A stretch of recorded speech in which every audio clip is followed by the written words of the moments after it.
culmination of his decisions as being, you know, a Grammy-nominated songwriter, and then some of the decisions that he's made within his relationships leading to child support payments, and it sounds like he was in jail for a little while, right? Like, there's a lot of just different decisions and then consequences of those decisions that culminate into this. Now, with that being said, it's dope to see other men up in here attempt to identify with what the things that he is saying and not call him a bitch just simply for becoming emotional and crying within this. Because as he said it, and I think I bleeped it out, is he said that he had the mentality towards self-deletion at a certain point. And the fact of the matter is that no matter the trials, the tribulations, the turmoil that is happening within our lives, we keep a lot of it in.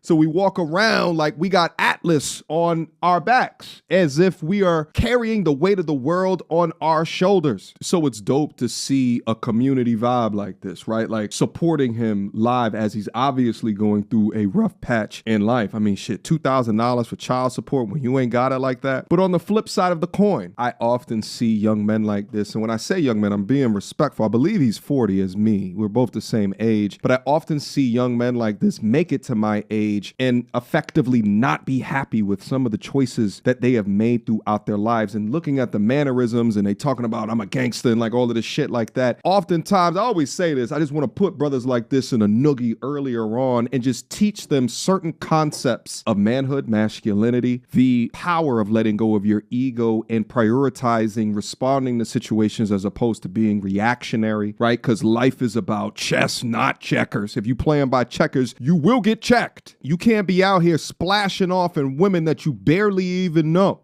or barely even like and expect that to end well for you, creating babies and throughout different cities and states that you are touring in, right? It's good to see him thankful of the mothers being active, but it doesn't sound like he's an active father within their lives. So although we're seeing emotion, the culmination of bad decision making, and we can appreciate the community around that, we still got to hold you accountable for the choices that you were making. If you're signing contracts with people and you don't know what you're signing, then either you have to invest into someone to help you understand, or you have to go get the teachings and the knowledge yourself before you sign on that dotted line. It sucks to see somebody as talented as what he is talk about, I have an EBT food card. But for all of my G's out here, you will be the culminations of your decisions. You, nobody, like, we don't get helping hands.